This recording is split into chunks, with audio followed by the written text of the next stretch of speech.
You've made your point. Have I? I hope so. Such a waste of talent. He chose money over power. In this town, a mistake nearly everyone makes. Money is the McMansion in Sarasota that starts falling apart after 10 years. Power is the old stone building that stands for centuries. I cannot respect someone who doesn't see the difference. You understand well enough how the party maintains itself in power. Now, tell me why we cling to power. What is our motive? Why should we want power? Go on, speak, he added, as Winston remained silent. Nevertheless, Winston did not speak for another moment or two. A feeling of weariness had overwhelmed him. The faint, mad gleam of enthusiasm had come back into O'Brien's face. He knew in advance what O'Brien would say, that the party did not seek power for its own ends, but only for the good of the majority, that it sought power because men in mass were frail, cowardly creatures who could not endure liberty or face the truth, and must be ruled over and systematically deceived by others who were stronger than themselves, that the choice of mankind lay between freedom and happiness, and that for the great bulk of mankind, happiness was better, that the party was the eternal guardian of the weak, a dedicated sect doing evil that good might come, sacrificing its own happiness to that of others. The terrible thing, thought Winston, the terrible thing was that when O'Brien said this, he would believe it. You could see it in his face. O'Brien knew everything. 1,000 times better than Winston, he knew what the world was really like, in what degradation the mass of human beings lived, and by what lies and barbarities the party kept them there. He had understood it all, weighed it all, and it made no difference. All was justified by the ultimate purpose. What can you do, thought Winston, against the lunatic who is more intelligent than yourself, who gives your arguments a fair hearing, then simply persists in his lunacy? You are ruling over us for our own good? He said, feebly. You believe that human beings are not fit to govern themselves, and therefore... He started and almost cried out. A pang of pain had shot through his body. O'Brien had pushed the lever of the dial up to 35. That was stupid, Winston, stupid, he said. You should know better than to say a thing like that. He pulled the lever back and continued. Now, I will tell you the answer to my question.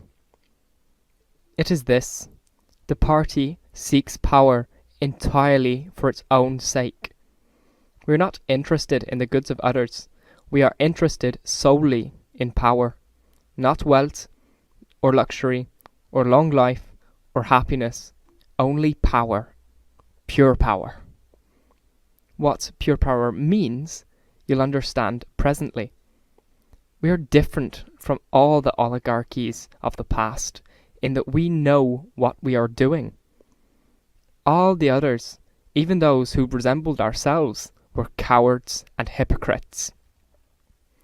The German Nazis and the Russian communists came very close to us in their methods, but they never had the courage to recognize their own motives.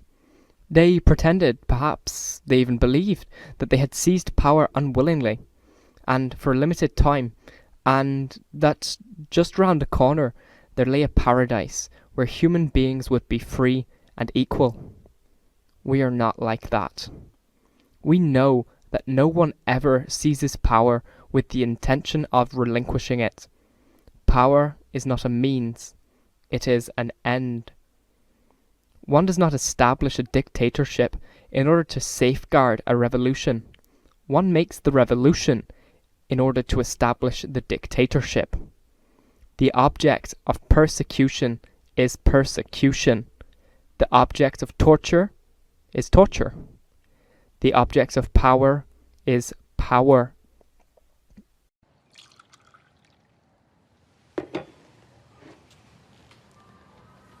You'll be pleased to know our mutual friend is doing quite well in Lady Sansa's service.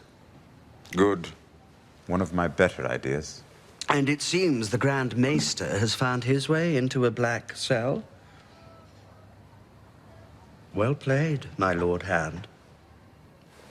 But Should I be worried? Janus, Slint, Pycelle. The small council grows smaller every day. The council has a reputation for serving past hands poorly. I don't mean to follow Ned Stark to the grave. Power is a curious thing, my lord. Are you fond of riddles? Why? Am I about to hear one? 3 great men sit in a room. A king, a priest, and a rich man. Between them stands a common sellsword. Each great man bids the sellsword kill the other 2. Who lives, who dies? Depends on the sellsword. Does it? He has neither crown nor gold, nor favor with the gods. He has a sword, the power of life and death. But if it's swordsmen who rule, why do we pretend kings hold all the power? When Ned Stark lost his head, who was truly responsible? Joffrey, the executioner, or something else? I've decided I don't like riddles. Power resides where men believe it resides. It's a trick, a shadow on the wall. And a very small man can cast a very large shadow.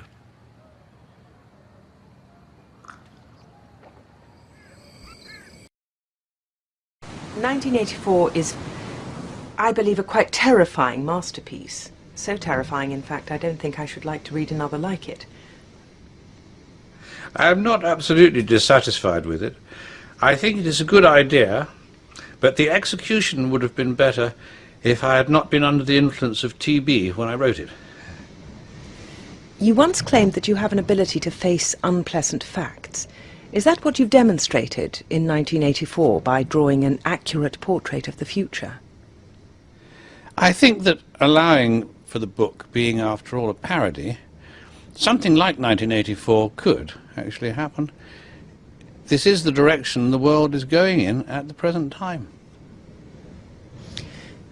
In our world, there will be no emotions except fear, rage, triumph and self-abasement. The sex instinct will be eradicated. We shall abolish the orgasm. There will be no loyalty except loyalty to the party. But always there will be the intoxication of power. Always, at every moment, there will be the thrill of victory, the sensation of trampling on an enemy who is helpless. If you want a picture of the future, imagine a boot stamping on a human face forever. The moral to be drawn from this dangerous nightmare situation is a simple one. Don't let it happen.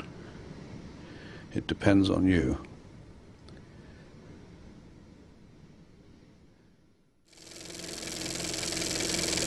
Triggered.